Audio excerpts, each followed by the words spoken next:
Halo Sobat Gymners, welcome to Gyn on Talk. Ngobrol asik seputar kesehatan wanita, let's talk about women's health. Kembali lagi bersama saya Joshua Pae. Pada saat ini saya sebagai host podcast kita pada saat ini dengan tema bagaimana cara mencegah preeklamsia pada kehamilan. Oke, baik. Barangkali kami pada saat ini sudah bersama narasumber dokter muda dan pastinya para sobat gymnas ingin mengetahui siapa sih narasumber kita pada saat ini. Oke, dokter muda boleh kenalan nih. Jadi perkenalkan, nama saya Nurul Hafizah. Jadi saat ini saya stase di bagian Obgyn, untuk sekarang sudah masuk ke minggu kelima. Oke, jadi saya boleh panggil dokter muda Nurul ya? Ya. Oke, baik dokter muda Nurul, pada saat ini kan kita akan membahas tentang topik bagaimana cara mencegah preeklamsia pada kehamilan. Dan topik ini pasti topik yang selalu banyak dibahas pada sobat gymnas pastinya, karena preeklamsia ini untuk dari kejadiannya sangat tinggi kan ya dokter muda. Dan pastinya kita ingin mengetahui apa yang dimaksud dengan preeklamsia sendiri. Ya, baik. Jadi untuk preeklamsia sendiri ini adalah merupakan suatu kondisi di mana tekanan darah pada saat ibu ini hamil itu, tekanan darahnya itu lebih dari atau sama dengan 140/90. Nah, selain dari tekanan darahnya, itu bisa juga kita lihat dari proteinurianya yang positif. Nah, kemudian untuk preeklamsia sendiri ini seperti yang host tadi katakan, bahwa preeklamsia ini merupakan salah satu bentuk kegawat daruratan, karena preeklamsia ini itu juga termasuk dalam penyakit kedua pada kehamilan yang menyumbang kematian terbanyak setelah perdarahan postpartum. Wow, ternyata preeklamsia sendiri adalah penyakit kedua tertinggi ya pada kehamilan. Dan juga tadi kita bisa melihat preeklamsia ini dari tekanan darah dan juga dari pemeriksaan proteinurianya. Oke, pasti juga sobat gymnas ingin mengetahui dokter muda Nurul tentang apakah kondisi ini berbeda dengan hipertensi gestasional atau sama saja? Nah, sebenarnya untuk hipertensi gestasional dengan preeklamsia sendiri ini itu hampir sama-sama rentang terjadinya hipertensi ini itu lebih di kehamilan lebih dari 20 minggu. Akan tetapi yang membedakan itu dari hasil pemeriksaannya. Pada preeklamsia itu seperti yang saya sebutkan tadi, untuk proteinurianya itu positif, yaitu untuk hasil proteinurianya itu lebih dari 300 mg atau positif 1. Akan tetapi pada pasien dengan hipertensi gestasional itu, pada hasil pemeriksaan proteinurianya itu negatif. Selain itu bisa juga dilihat dari komplikasi atau kelainan organnya. Pada preeklamsia itu biasanya sudah menuju ke kelainan organ seperti gangguan pada liver atau gangguan pada otak dan gangguan lainnya. Sedangkan pada pada hipertensi gestasional itu tidak ada kelainan organnya. Jadi cuma kenaikan tekanan darah di atas 140/90 di atas usia kehamilan lebih dari 20 minggu. Oke, baik. Jadi untuk pada preeklamsia sendiri itu bisa dapat menyebabkan kelainan pada organ ya, benar ya dokter muda. Sedangkan untuk dari hipertensi gestasional itu hanya untuk dari tekanan darahnya yang tidak normal ya, abnormal ya, benar ya dokter muda. Wow, itulah tadi untuk dari perbedaan antara hipertensi gestasional dan juga dari preeklamsia sendiri. Dan pastinya juga kita untuk mengetahui bagaimana preeklamsia itu pasti tentang gejala-gejalanya. Apa sih itu gejala awal yang sangat harus kita waspadai pada ibu hamil untuk mengetahui bahwa ini sudah preeklamsia nih? Nah, seperti apa sih itu dokter muda? Ya, jadi ini yang termasuk dalam hal yang membahayakan pada ibu hamil, karena pada umumnya pada pasien yang mengalami preeklamsia, awal-awal mengalami preeklamsia itu, untuk gejalanya itu sebagian besar pasien itu tidak mengalami gejala. Nanti justru gejalanya itu akan muncul apabila preeklamsia ini sudah menuju ke preeklamsia berat atau bahkan menuju ke eklamsia atau ada gejala kejang. Nah, salah satu gejala yang bisa dialami pasien ketika sudah menuju ke preeklamsia berat itu, biasanya itu pasien akan mengalami pandangannya itu mulai kabur. Kemudian yang kedua, untuk nyeri kepalanya itu sering. Kemudian yang ketiga itu yang berbahaya itu adalah apabila pasiennya sampai mengalami yang namanya kejang. Itu yang perlu diwaspadai pada ibu-ibu, apalagi apabila kejangnya itu dialami oleh pasien ketika berada di rumah dan jauh dari fasilitas kesehatan. Oh, ternyata untuk dari gejala dari preeklamsia sendiri, kalau untuk dari preeklamsia dengan tingkat keparahan yang rendah, belum ada gejala yang spesifik ya? Iya, Dokter sebagian Muda? besar tidak memiliki gejala. Tidak memiliki gejala. Jadi kita agak sulit juga ya untuk mengatasi dari awal. Pastinya kalau kita melakukan pemeriksaan atau pengecekan kehamilan secara rutin, pasti kita sudah bisa tahu ya juga kalau ada preeklamsia. Jangan sampai, karena biasanya nih Sobat Jiners di rumah pastinya kalau belum ada gejala yang sangat berat atau menyusahkan untuk kita buat aktivitas sehari-hari, pastinya kita belum melakukan pemeriksaan ya, Dokter Muda.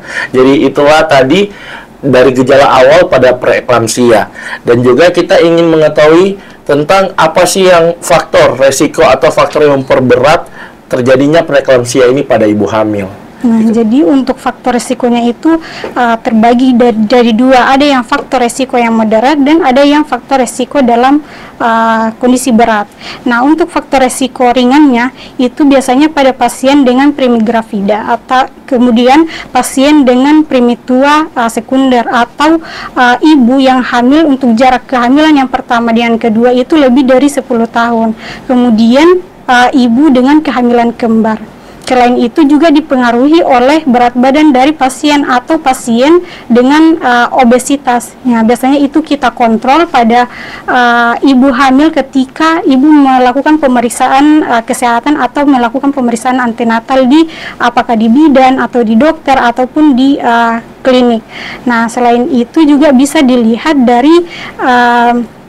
dari faktor beratnya, faktor risiko beratnya. Yang pertama itu adalah adanya riwayat preeklamsia sebelumnya, kemudian ada riwayat hipertensi di keluarga, atau bahkan memang ibu ini itu sebelum hamil memang memiliki memang mengalami hipertensi atau biasa disebut dengan hipertensi kronis. Selain itu ada faktor penyulit lain seperti sebelumnya pasiennya itu ada riwayat DMK atau ada riwayat diabetes, kemudian ada riwayat gangguan ginjal sebelumnya, atau bahkan pasien ini itu memiliki gangguan pada sistem imunnya. Contohnya adalah pasien dengan SLE. Oke, baik.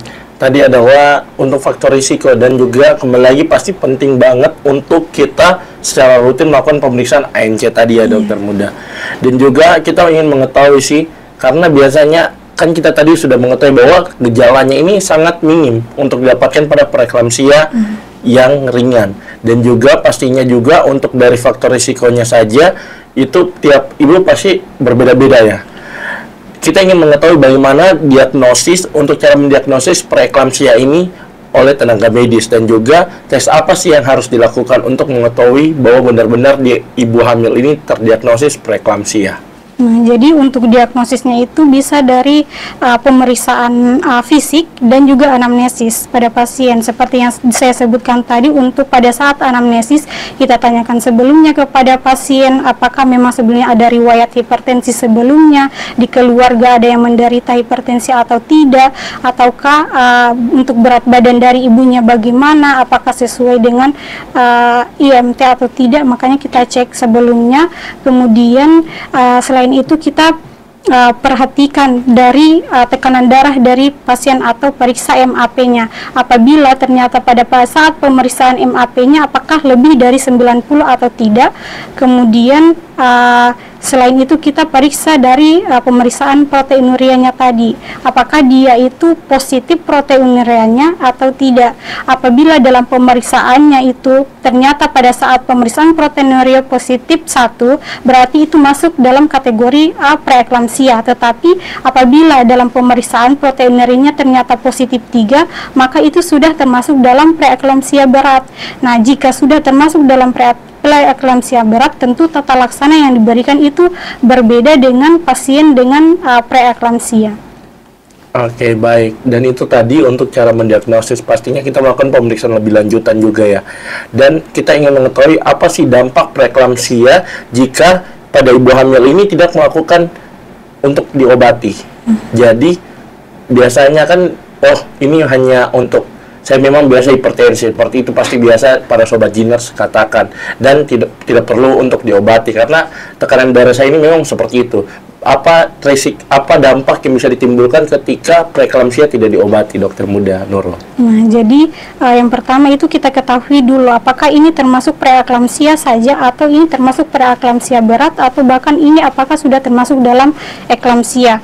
Kita lihat pertama dari umur kehamilannya. Apabila umur kehamilan pada saat preeklamsia, misalnya preeklamsia umur kehamilannya itu kurang dari 37 minggu dan apakah umur kehamilannya itu lebih dari 37 minggu. Apabila umur kehamilannya itu kurang dari 37 minggu pada pasien dengan preeklamsia, maka kita masih perlu bisa melakukan penanganan kepada pasien dengan pemberian obatan seperti pemberian obat antihipertensi. Akan tetapi pada pemberian obat antihipertensi pada pasien itu tidak semua pasien itu diberikan obat antihipertensi seperti pada umumnya. Berbeda pada saat pasien itu dalam keadaan hamil. Contohnya adalah obat seperti ACE inhibitor itu kontraindikasi dan ARB juga itu kontraindikasi terhadap kehamilan. Nah, selanjutnya pada pasien dengan kehamilan lebih dari 37 minggu kemudian mengalami preeklamsi, maka salah satu jalan terbaiknya itu adalah dengan melakukan terminasi atau melahirkan bayi tersebut. Kemudian kalau misalnya pasiennya ini sudah masuk ke dalam preeklamsia berat seperti munculnya gejala sakit kepala, kemudian nyeri epigastrus, nyeri pada perut bagian kanan atas, kemudian sudah ada pengendangan atau penglihatan yang kabur, maka langkah pertama yang kita lakukan itu adalah kita harus terminasi. Biarpun walaupun usia kehamilannya itu misalnya lebih dari atau sama dengan 34 minggu, artinya belum cukup bulan, maka pasien itu harus diterminasi. Kenapa? Karena itu bisa membahayakan sang ibu. Karena untuk selain itu bisa juga membahayakan dari kondisi janin atau bayi yang dikandungnya, karena sudah banyak kasus sudah banyak penelitian menunjukkan bahwa apabila tidak langsung diterminasi maka bisa membahayakan bayinya. Contohnya itu bayi bisa mengalami berat badan lahir rendah, bayi lahir prematum, bahkan UFD atau kematian janin di dalam kandungan, atau bahkan pertumbuhan janin dalam kandungan itu tidak bisa berkembang dengan baik. Oke, baik. Tadi untuk dari dampak preeklamsia jika tidak diobati juga sudah dibahas bersama dengan langkah-langkah pengelolaan perawatan ya, Dokter Muda. Tapi barangkali boleh ditekankan kembali bahwa mana sih pengelolaan dan perawatan yang tepat untuk preeklamsia pada awal terkena preeklamsia, Dokter Muda? Nah, jadi pada awal terkena preeklamsia kan sebelumnya kita melakukan pemeriksaan antenatal care. Nah, pada saat pemeriksaan itu ternyata tadi dari faktor risiko yang saya sebutkan memang ada faktor risiko dari screening yang kita lakukan sebelumnya berdasarkan faktor risikonya. Kalau memang pada saat screening ternyata positif, berarti yang pertama kita lakukan itu adalah pemberian obat-obatan. Contohnya itu adalah pemberian aspirin dengan pemberian kalsium, di mana pemberiannya itu biasanya dilakukan pada usia kehamilannya itu di bawah 16 minggu. Nah, di mana pemberiannya itu harus tetap dilakukan sampai 7 hari sebelum kelahiran. Nah, selain itu orang tua atau ibu tersebut itu dianjurkan untuk terus melakukan pemeriksaan rutin ke puskesmas ataupun ke klinik untuk melakukan pemeriksaan dan melakukan pemantauan tekanan darahnya. Oke, baik. Tadi itu sudah kita bahas tentang bagaimana cara pengelolaan dan perawatan pada ibu yang terkena preeklamsia. Dan pastinya juga para sobat Jiners pasti bilang, oh, tidak mungkin tiap hari saya akan pulang balik ke fasilitas kesehatan untuk melakukan pemeriksaan. Bagaimana sih cara ibu hamil dapat memantau tekanan darahnya sendiri di rumah? Nah, jadi untuk cara ibu hamil memantau tekanan darahnya sendiri di rumah itu bisa kita bekali kepada sang ibu untuk misalnya membeli alat mengukur tekanan darah sendiri. Jadi dia bisa ukur tekanan darahnya sembari dengan meminum obat antihipertensi, sehingga kalau misalnya pada saat pengukuran ternyata tekanan darahnya itu menetap kayak di atas 140/90 dan pada saat itu sudah muncul gejala-gejala yang lain yang dialami oleh pasien, maka kita sarankan kepada ibu untuk langsung menuju ke fasilitas kesehatan untuk mendapatkan penanganan. Oke, baik. Dan pastinya boleh ya untuk melakukan pemeriksaan sendiri di rumah. Boleh. Dan pastinya kan kalau sekarang mungkin sudah banyak dijual di mana-mana ya untuk alat kesehatan tensi untuk yang otomatis itu ya dokter muda. Wow, para sobat Jinas pastinya bisa langsung, tapi harus dengan laporan juga untuk ke dokter untuk bagaimana tentang laporan dari tekanan darah yang didapatnya tiap harinya dokter muda ya. Baik, pada saat ini juga pastinya kita ingin mengetahui bagaimana apakah ada perubahan gaya hidup ataupun yang biasa kita kenal dengan diet untuk membantu mencegah hipertensi preeklamsia selama kehamilan. Apakah ada hubungannya tentang perubahan gaya hidup maupun diet itu dengan preeklamsia, dokter muda Nurul? Ya, baik. Jadi untuk perubahan gaya hidup dan diet itu sangat berpengaruh terhadap preeklamsia. Contohnya adalah pasien dengan preeklamsia itu dianjurkan untuk mengkonsumsi makanan yang sehat seperti mengkonsumsi suplemen yang kaya akan kalsium, asam folat, minyak ikan karena untuk pasien dengan kalsium yang rendah itu berdasarkan pada penelitian itu wanita dengan kadar kalsium yang rendah itu beresiko lebih tinggi untuk mengalami preeklamsia. Nah, selain itu juga dianjurkan untuk melakukan olahraga secara rutin. Nah, di mana sebagian ibu hamil itu malas untuk melakukan olahraga, padahal olahraga yang rutin itu bisa berdampak baik pada ibu dan juga janin yang dikandungnya. Selain itu adalah dikontrol berat badannya, mengatur pola makan untuk mengontrol berat badan dari ibu, karena kenaikan berat badan dari ibu tentunya juga akan berdampak pada kenaikan berat badan dari janin. Tetapi tidak semua pada pasien itu ibunya bertambah berat badannya, tetapi ternyata jadinya tidak, karena mungkin memang ada kelainan dari ibu tersebut. Oke, baik. Jadi untuk sobat Jinas barangkali masih percaya tentang mitos-mitos bahwa ibu hamil itu tidak boleh olahraga. Itu mitos ya, dokter? Nah, baik, itu mitos. Pastinya juga seorang ibu hamil pasti perlu untuk olahraga ya, untuk menambah kesehatan, apalagi tadi bilang mengontrol untuk dari berat badan dari ibu hamil sendiri. Oke, baik dokter muda, juga pastinya kita ingin mengetahui apakah yang harus dilakukan jika seorang ibu hamil ini mengalami gejala preeklamsia di rumah.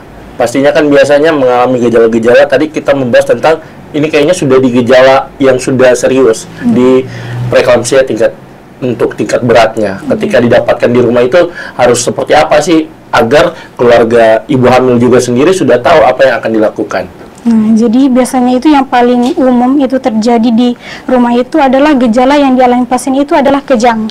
Nah, di mana pada saat di rumah pasien ternyata mengalami kejang, yang perlu dibekali kepada orang tuanya itu adalah tentang posisi ibu pada saat kejang. Yang pertama itu adalah memiringkan ibu atau ibu hamil ini pada saat kejang, kemudian berusaha agar jalan napas dari ibu ini itu tidak terhalang sehingga mencegah terjadinya gagal nafas. Kemudian selain itu langsung menghubungi fasilitas kesehatan atau membawa pasiennya ke rumah sakit. Oke, baik. Dan juga kita sudah tahu para sobat Jinos dan pastinya para keluarga-keluarga yang ada ibu hamil di rumahnya untuk bagaimana cara mengatasi dan juga cara menangani ketika terjadinya gejala yang cukup signifikan didapatkan pada ibu yang preeklamsia. Dan kita juga pastinya harus tahu tentang bagaimana sih pengaruh preeklamsia ini terhadap rencana persalinan dan juga pastinya apa ada tindakan khusus yang harus diambil, karena biasanya kalau mau dibilang ibu dengan preeklamsia ini tidak boleh melahirkan, harus ditunggu sampai bagaimana, apakah itu benar atau tidak, dokter muda?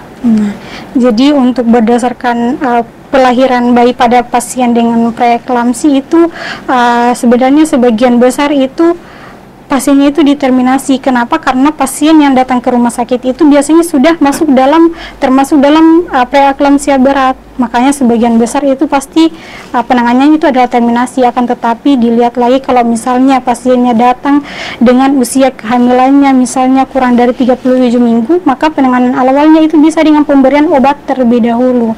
Misalnya contohnya adalah pemberian kortikosteroid. Tujuannya apa? Untuk memacu pematangan paru dari janin, di mana pemberiannya itu bisa dilakukan sekitar 48 jam. Kemudian apabila usia kehamilannya sudah lebih dari 37 minggu, dan pada saat sebelum 37 minggu itu tidak ada gejala serius yang dialami atau bisa memang kehamilannya ini masih bisa dipertahankan, maka kita tunggu sampai usianya lebih dari 37 minggu. Habis itu maka kita lakukan terminasi kepada pasien kalau misalnya pasiennya itu memang tidak bisa normal. Tetapi kalau misalnya pasiennya masih bisa normal, itu bisa dilakukan induksi kepada pasien, tapi dilihat dari bagaimana kesehatan dari ibu dan janin dari pasien. Kemudian selain itu juga kita bisa berikan penanganan kepada pasien dengan seperti yang tadi saya katakan, yang pasien dengan gejala kejang, yaitu pemberian obat seperti MGSO4. Nah, di mana pemberian obat ini diberikan untuk mencegah terjadinya kejang berulang mencegah terjadinya kejang dan mencegah apabila terjadi kejang berulang pada pasien dengan preeklamsia atau pasien dengan eklamsia. Nah, selanjutnya setelah itu maka dilakukan terminasi atau pelahiran bayi, pada bayi. Nah, kemudian apabila umur pasiennya itu misalnya baru sekitar kurang dari 34 minggu atau sekitar 34 minggu itu, dan memang memiliki gejala walaupun belum cukup bulan, mau tidak mau maka tetap harus dilakukan kelahiran dari bayi tersebut secara sesar. Oke, baik. Wow, ternyata untuk dari cara kita merencanakan pada persalinan dengan preeklamsia sudah sangat tepat tadi ya disampaikan oleh Dokter Muda Nurul. Dan dokter, barangkali kita di sini ada sedikit untuk pada pertanyaan di mana tentang ini biasanya kan ada seorang ibu hamil mengalami pembengkakan pada kaki dan juga pada tangan serta kepala yang terasa sakit berulang-ulang. Dan juga pastinya apakah ini terkait dengan preeklamsia karena diakibatkan oleh preeklamsia atau tidak, dan bagaimana cara dokter mendiagnosis dari gejala-gejala yang dialami ibu hamil ini seperti kaki bengkak, tangan, dan juga sakit kepala yang berulang. Baik, jadi sebenarnya pada pasien dengan preeklamsia itu salah satu komplikasinya kan itu tadi gangguan pada organ. Nah, pasien dengan edem atau bengkak pada kaki dan tangan itu salah satu gambaran bahwa adanya gangguan organ di tempat lain seperti jantung. Kenapa bisa bengkak? Karena kegagalan dalam pompa jantung, akibatnya harusnya darah yang dialirkan ke seluruh tubuh maka kan menumpuk pada daerah yang rendah seperti kaki ataupun tangan. Begitupun juga pada gangguan bisa juga disebabkan karena gangguan fungsi ginjal yang bisa menyebabkan terjadinya bengkak pada tangan dan juga kaki. Nah, jadi itu sudah masuk dalam golongan gejala atau komplikasi dari preeklamsia itu sendiri. Baik, terima kasih Dokter Muda Nurul. Dan juga kita barangkali ingin mengetahui sebagai pihak keluarga dari ibu hamil yang sudah diagnosis preeklamsia, bagaimana cara kita mendukung ibu hamil ini untuk ketika dia terkena diagnosis, bagaimana cara merawatnya dan cara menangani kita sebagai dari pihak keluarga yang menemani ibu hamil dengan diagnosis preeklamsia sendiri. Jadi yang pertama kita lakukan itu kita memberitahu kepada keluarganya bahwa pasien ini itu mengalami preeklamsia. Jadi bisa kita hindari tentang faktor resiko yang bisa memicu atau menambah faktor resiko dari preeklamsia sendiri. Contohnya adalah faktor stres. Nah, selain itu juga kita membantu keluarga untuk terus apabila pasiennya ini sudah dalam fase stres, maka keluarga itu dianjurkan untuk selalu berasa empati terhadap ibu ini, untuk agar ibu ini itu bisa tetap mengelola emosionalnya. Kemudian kepada keluarga juga selalu menemani ataupun memberikan dukungan, misalnya membawa ke fasilitas kesehatan untuk rutin memeriksakan kesehatannya agar tekanan darahnya itu tetap terkontrol dan menghindari gejala-gejala buruk yang mungkin terjadi apabila tidak ditangani dengan baik. Wow, pastinya yang butuh sangat penting adalah dukungan dari emosional dari keluarga ya, untuk membantu ibu hamil agar tidak sampai stresornya itu bertambah ya. Baik, barangkali kita masuk pada closing statement untuk Dokter Muda Nurul. Barangkali boleh lebih mengedukasi dan memberikan poin-poin terpenting pada podcast kita saat ini, agar dimana para sobat Jiners yang lagi nonton dan juga keluarga agar bisa mengedukasi lebih lanjut, dan agar dimana benar-benar bahwa dapat menangani preeklamsia ini. Karena preeklamsia ini seperti yang Dokter Muda Nurul sampaikan tadi adalah diagnosis kedua tertinggi ya untuk pada ibu hamil. Dipersilakan untuk Dokter Muda Nurul untuk closing statement pada sesi podcast kita pada saat ini. Ya, jadi saran pada ibu-ibu hamil rutin untuk melakukan pemeriksaan kesehatannya baik di bidan, di klinik ataupun di rumah sakit. Mengapa? Karena dari pemeriksaan kesehatan atau antenatal care lah ini kita bisa ketahui apakah ada faktor resiko menuju preeklamsia atau penyakit penyerta lain dalam kehamilan, karena mencegah itu lebih baik daripada mengobati. Wah, benar banget tuh. Mencegah lebih baik daripada mengobati. Baik, untuk pada saat ini kita sudah sampai di penghujung podcast kita dengan topik mencegah preeklamsia pada ibu hamil. Dan juga pada saat ini Sobat Jiners, jangan lupa untuk dapat bagikan video ini kepada keluarga dan kerabat kalian agar benar-benar kita semua mengetahui tentang edukasi tentang kesehatan yang lebih baik dan benar. Dan barangkali untuk Dokter Muda Nurul kita bisa sebutkan bersama ya tagline kita pada saat ini.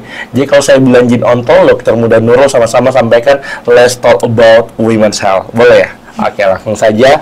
Jin Ontol, let's talk about women's health. Oke, jangan podcast kita pada saat ini. Jangan lupa untuk subscribe, comment, like, and share kepada keluarga kalian agar benar-benar kita semua mengetahui tentang bagaimana edukasi kesehatan yang benar mengenai reproduksi wanita. Saya Joshua Paya pamit undur diri. See you next time.